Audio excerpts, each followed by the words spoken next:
ہر کوئی آگے بیٹھ کر علم حاصل کرنے کی وہ سعادت حاصل نہیں کر سکتا تھا، لیکن امام مالک نے امام شافعی کے اندر وہ صلاحیت دیکھی، وہ کیپیبلٹی دیکھی اور ان کو آگے آ کر بیٹھ کر پڑھنے کے لیے کہا۔ اور یہ بہت ہی اعزاز کی بات تھی، because Imam Malik was one of the biggest scholars of that time. Imam Malik کہتے ہیں کہ میری گیدرنگ میں کوئی عالم اتنا ٹیلنٹڈ میرے طلاب میں سے بیٹھا نہیں ہے۔ جو محفلیں تھیں وہ بھی پاک تھیں، جو ماں کی تربیت تھی وہ بھی پاک تھی، جو اولاد تھی وہ بھی پاک تھی، جس کا ویژن اور مشن کی نیت تھی وہ بھی پاک تھی۔ تو اللہ سبحانہ و تعالیٰ نے کس طرح سے ان سے دین کے کام لیے۔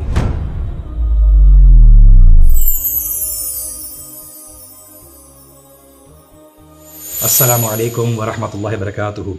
Welcome to another episode of tales of faith. ہم بات کر رہے تھے ریگارڈنگ دا گریٹ امام شافعی۔ ہم نے پچھلی ایپیسوڈ میں اس بات کو مینشن کیا تھا کہ کس طرح امام شافعی کی جو والدہ تھیں انہوں نے امام مالک کی طرف ان کو بھیجا، اور کس طرح سے امام مالک نے شروع میں ہیزیٹیشن شو کی جب ان کو سورسز کے تھرو یہ بتایا گیا کہ امام شافعی بہت ٹیلنٹڈ ہے، اور گورنر نے پرسنلی ان کو امام شافعی کے بارے میں انٹروڈکشن دی۔ تو امام مالک واز ہیزیٹنٹ بیکاز ان کا جو خاص زور تھا کہ علم کنیکشنز کے ذریعے نہیں حاصل کیا جا سکتا، بلکہ اس میں صلاحیت ہونی چاہیے اور علم کی پیاس ہونی چاہیے۔ ایونچولی جب امام شافعی سے ملے اور امام شافعی ان کے گھر میں داخل ہو گئے اور ان کو بتایا کہ کتنے ڈیسپریٹ ہے علم کے لیے، کتنے پیاسے ہیں علم کے لیے، تو Imam Shafi'i had the gift of reading people. ان کے پاس یہ فراست تھی کہ وہ لوگوں کو کے چہرے دیکھ کر ان کو پہچان لیتے۔ تو جب انہوں نے امام شافعی کو دیکھا رحم اللہ کو، تو انہوں نے یہ بات کو چانچ لیا کہ یہ لڑکا واقعی بہت پیاسا ہے علم کے لیے، اور انہوں نے امام شافعی کو یہ بات بولی کہ تم کل سے میرے حلقات میں آنا اور تم آگے کی پہلی رو میں بیٹھنا۔ اور یہ بہت ہی اعزاز کی بات تھی، because Imam Malik was one of the biggest scholars of that time, especially in Medina, جہاں پر ان کو ایک رائلٹی کی طرح ٹریٹ کیا جاتا تھا، اور ہر کوئی آگے بیٹھ کر علم حاصل کرنے کی وہ سعادت حاصل نہیں کر سکتا تھا، لیکن امام مالک نے امام شافعی کے اندر وہ صلاحیت دیکھی، وہ کیپیبلٹی دیکھی اور ان کو آگے آ کر بیٹھ کر پڑھنے کے لیے کہا۔ لیکن امام شافعی چونکہ غریب بیک گراؤنڈ سے آئے تھے، ان کے پاس لکھنے کے لیے انک بھی نہیں ہوتا تھا۔ تو ایک دفعہ امام مالک جب پڑھا رہے تھے، انہوں نے امام شافعی کو آبزرو کرتے ہوئے دیکھا، اور ہم یہ دیکھتے ہیں کہ دیکھیے 24-26 سال کی عمر، ہارڈلی 24 سال کی عمر ہوگی امام شافعی کی۔ وہ انک کی بجائے وہ اپنی جو زبان سے لگا کے نشان لگا رہے تھے کچھ نوٹس کے اوپر۔ تو کافی دیر سے امام مالک نے ان کو دیکھا اور ان سے پوچھا کہ یہ آپ کیا کر رہے ہیں؟ تو انہوں نے بولا کہ میرے پاس انک نہیں ہے، تو آپ جو احادیث کو کوٹ کر رہے ہیں اس کو نوٹس بنانے کے لیے میں اپنی اسپٹ سے، اپنی تھوک سے اس جگہ نشان لگا لے رہا ہوں۔ تو امام مالک بڑے حیران ہوئے، اور امام شافعی کا ٹیلنٹ ایسا تھا، ان کی پرسنالٹی ایسی تھی کہ امام مالک بڑے امپریس ہوئے، اور امام مالک کو امپریس کرنا کوئی معمولی بات نہیں تھی، اور امام مالک خود ایک پائے درجے کے عالم تھے۔ تو امام مالک نے ان سے پوچھا کہ آپ مجھے ساری جو احادیث پڑھی گئی ہیں وہ مجھے آپ بتائیے۔ تو امام شافعی نے ان کو اپنی میموری سے ساری احادیث 1 by 1 نریٹ کی۔ امام مالک بڑے امپریس ہوئے، اور خاص طور سے امام شافعی کی جو عربک ایلیکوینس تھا، اس کا جو فلوئنسی تھی، اس کی جو گرامیٹیکل پرفیکشن تھی، اس سے بڑے امپریس ہوئے۔ اور امام مالک نے پھر امام شافعی سے بولا کہ آپ نے یہ کلیم کیا ہے کہ آپ نے موطا جو ہے وہ میری میمورائز کر لی ہے، تو آپ جو ہے مجھے موطا سنائیے۔ اور امام شافعی نے شروع سے لے کر ان کو تمام وہ احادیث موطا کی جو امام مالک کی کتاب میں ہے اس کو سنانا شروع کیا، اور امام مالک سنتے جا رہے ہیں، امام مالک سنتے جا رہے ہیں، اور امام شافعی کو روکنے کے لیے نہیں کہہ رہے۔ And he was so impressed with the Arabic eloquence of امام شافعی دیٹ وہ بعد میں امام شافعی کے ساتھ بیٹھ کر ان کے ساتھ علمی دروس اور ڈسکشنز کو کیا کرتے۔ اور امام مالک کا یہ کال تھا امام شافعی سے ریلیٹڈ، اور یہ بڑی اعزاز کی بات ہے۔ ہم شاید آج کے زمانے میں ہمیں کوئی سیلیبریٹی کوئی کہہ دیتا ہے، ہمیں تصویر کھنچوانے کی اجازت دیتا ہے، یا ہمارے بارے میں کوئی اسٹیٹمنٹ کہہ دیتا ہے تو ہم بڑے خوش ہوتے ہیں، لیکن یہ اللہ سبحانہ و تعالیٰ کے اولیاء تھے، یہ اللہ سبحانہ و تعالیٰ کے دین کے کام کرنے والے لوگ تھے. تو جب یہ کسی کو افرمیشن دیتے، کسی کو کنفرمیشن دیتے، کسی کی تعریف کرتے، تو یہ بہت ہی بڑی بات ہوتی. امام مالک کہتے ہیں کہ میری گیدرنگ میں کوئی عالم اتنا ٹیلنٹڈ میرے طلاب میں سے بیٹھا نہیں ہے. میننگ ایک تو انہوں نے ان کو ریکگنائز کیا کہ یہ عالم ہے اس چھوٹی سی عمر میں، دوسرا کہ میرے طلباء میں سے اتنا ٹیلنٹڈ اور اتنی اچھی میموری والا اور اتنی صلاحیتوں والا آج تک کوئی بیٹھا نہیں ہے. آخری وقت تک امام مالک نے ان کو اپنے پاس رکھا، اور 6 سال کا ٹائم پیریڈ تھا جہاں پر امام شافعی امام مالک کے ساتھ رہے. ہر روز کئی نوجوان مجھے بتاتے ہیں کہ کیسے یوتھ کلب نے ان کی زندگی بدلی، کیسے انہیں ڈپریشن، حرام ریلیشن شپس، ڈرگز، فحاشی، دین سے بیزاری، ایتھیزم، فیمنزم، لبرلزم، ان تمام اندھیروں سے کس طرح یوتھ کلب کی ویڈیوز نے نکالا، اور کس طرح اللہ سبحانہ وتعالیٰ کے نور کی طرف آئے وہ سب، کیسے یوتھ کلب کی وجہ سے ان کی زندگیوں میں مثبت تبدیلی آئی. ایسے لاکھوں نوجوانوں تک ہماری پہنچ اللہ سبحانہ وتعالیٰ کے بعد آپ کی چیریٹی، آپ کے صدقات اور آپ کی زکوٰۃ سے ممکن ہوتی ہے. ہماری ویڈیوز،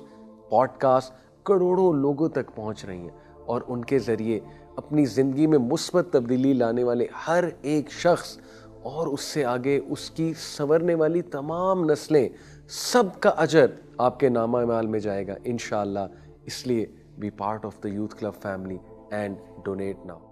یہ باتیں بتانے کا مقصد یہ ہے کہ جو محفلیں تھیں وہ بھی پاک تھیں، جو ماں کی تربیت تھی وہ بھی پاک تھی، جو اولاد تھی وہ بھی پاک تھی، جس کا ویژن اور مشن کی نیت تھی وہ بھی پاک تھی. تو اللہ سبحانہ و تعالیٰ نے کس طرح سے ان سے دین کے کام لیے. امام شافعی ایک دن اپنے گھر پہ گئے، اور امام مالک کی گیدرنگ میں بیٹھنے کے لیے ایک ٹربن پہننا، ایک مینرز ہوتا تھا، ایک الگ انداز سے بیٹھنے کے ایک حلیے ہوتے تھے. تو وہ سب پہن کر جب واپس سے گئے ہیں اپنی والدہ کے پاس، والدہ نے پوچھا تھا کہ تم کیا لے کر آئے ہو؟ تمہیں میں نے مال اور دولت کمانے کے لیے نہیں بھیجا تھا، میں نے تمہیں بھیجا تھا کسی خاص مقصد کے لیے. تو اپنی والدہ کو کہتا ہے کہ میں آپ کے پاس علم لے کر آیا ہوں، اور میں آپ کے پاس ادب لے کر آیا ہوں. اور والدہ نے بولا کہ جاؤ، ابھی تک تم نے مجھے راضی نہیں کیا. تو امام شافعی بڑے حیران ہوئے اور امام مالک کے پاس گئے، اور امام مالک سے انہوں نے اس بات کا اظہار کیا کہ میری والدہ نے یہ بات بولی کہ ابھی تک تم نے کوئی علم حاصل نہیں کیا وہاں سے. تو امام مالک مسکرائے، اور امام مالک نے بولا کہ اب جب تم اپنی والدہ کے پاس جاؤ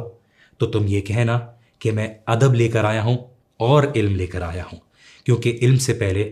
ادب سیکھا جاتا ہے، اور جس کے اندر ادب نہیں اس نے علم کی کوئی مٹھاس حاصل نہیں کی. آج کے ینگر جنریشن کتابوں کو رٹنا، کتابوں کا حفظ کرنا، کتابوں سے نصوص یاد کرنا، اس کے اوپر فوکس کرتے ہیں، لیکن ادب کا کوئی ان کا کرائٹیریا نہیں ہوتا. چھوٹا کون ہے، بڑا کون ہے، کس کے پاس کیا علم ہے، یہ اسی دور میں اور اسی ٹگ آف وار میں لگے ہوتے ہیں کہ مجھے کسی سے زیادہ پتہ ہو، یا جو لوگ جان لیں کہ مجھے کتنا علم ہو. لیکن امام شافعی اپنے استاد کی محفل میں بیٹھتے ہوئے وہ اپنے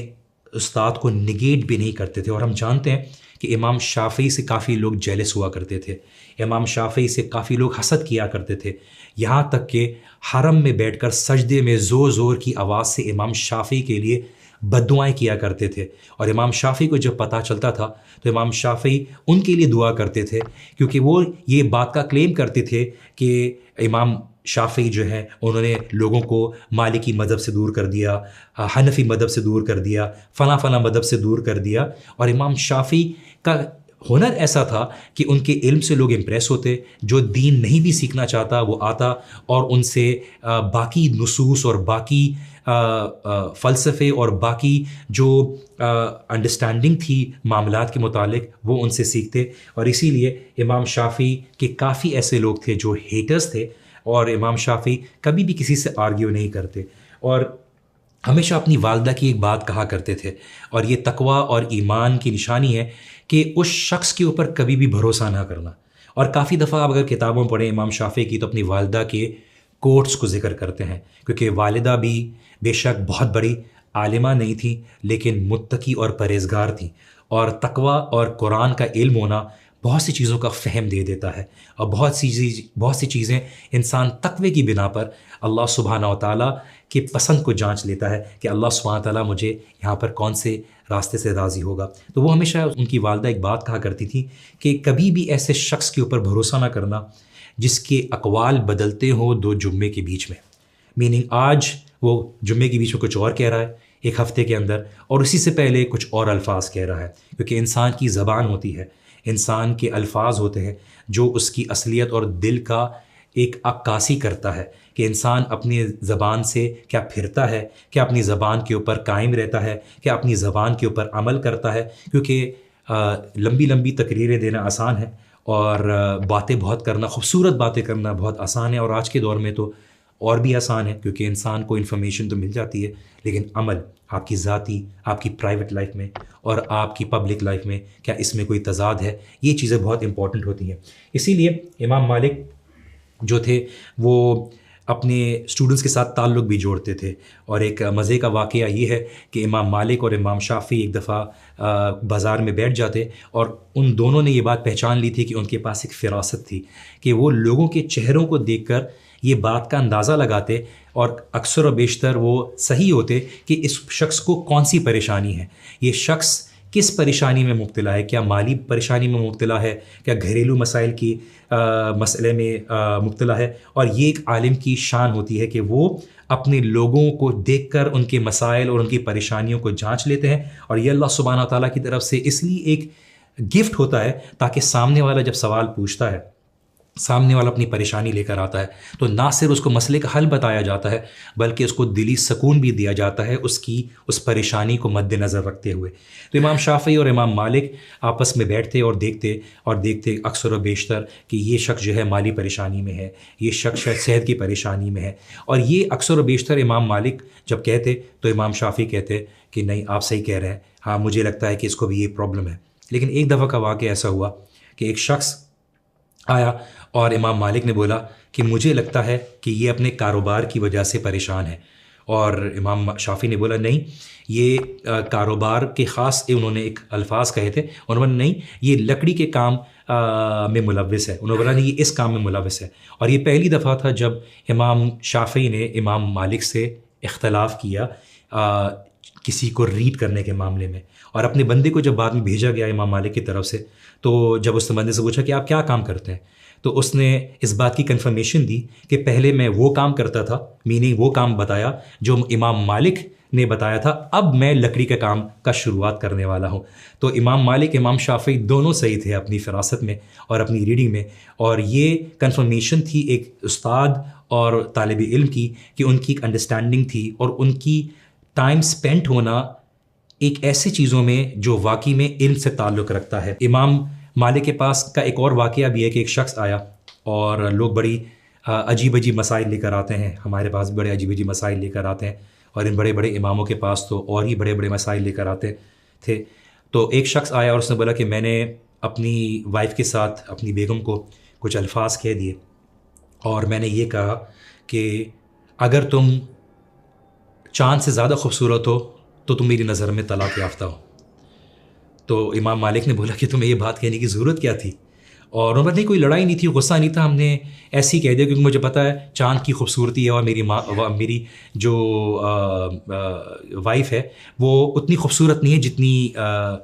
جتنا چاند خوبصورت ہے۔ تو امام مالک نے بولا نہیں ایسی بات نہیں ہے، آپ کی پہلی طلاق ہو گئی ہے اور آپ نے اب رجوع کرنا ہوگا۔ تو جب امام مالک سے ملاقات کرنے کے بعد جب وہ شخص باہر گیا، بڑا پریشان تھا، امام شافعی سے ملا تو امام شافعی کو بتایا کہ امام شافعی نے پوچھا کہ تم پریشان کیوں ہو؟ تو شخص نے بولا کہ میں نے ایسی اپنی بیگم کو یہ الفاظ کہہ دیے ہیں، اور مجھے امام مالک نے بولا کہ تمہاری طلاق ہو گئی ہے۔ تو جب امام شافعی نے سنا تو انہوں نے بولا کہ نہیں تمہاری طلاق نہیں ہوئی ہے، کیونکہ اللہ سبحانہ و تعالیٰ نے قرآن میں کہا ہے لَقَدْ خَلَقْنَا الْإِنسَانَ فِي أَحْسَنِ تَقْوِيمٍ، کہ اللہ سبحانہ و تعالیٰ نے انسان کو بہترین مخلوق بنایا ہے، تو تمہاری وائف جو ہے وہ چاند سے بھی بہتر ہے، اور چاند تمہاری وائف سے بہتر نہیں ہے۔ تو جب امام مالک کو یہ بات پتہ چلی تو امام مالک بڑے مسکرائے کہ آپ نے اس کے لیے ایک مخرج نکال دیا، ایک راستہ نکال دیا، اور یہ ایک فلسفیانہ بات تھی کیونکہ لوگ جو ہے بڑے مسائل عجیب لے کر آتے تھے، اور انہوں نے اپنی وائف کو صرف ایک آؤٹ آف امیوزمنٹ یہ بات کہتی تھی کہ چاند سے اگر تم زیادہ خوبصورت ہوئی تو تم میرے نکاح میں ہو، ادروائز تم جو ہے چاند سے زیادہ خوبصورت نہیں ہو سکتی. ان شاء اللہ تعالیٰ اگلے ایپیسوڈ میں مزید بات کریں گے. ملاقات ہوتی ہے نیکسٹ ایپیسوڈ میں. ٹل دین السلام علیکم ورحمۃ اللہ وبرکاتہ.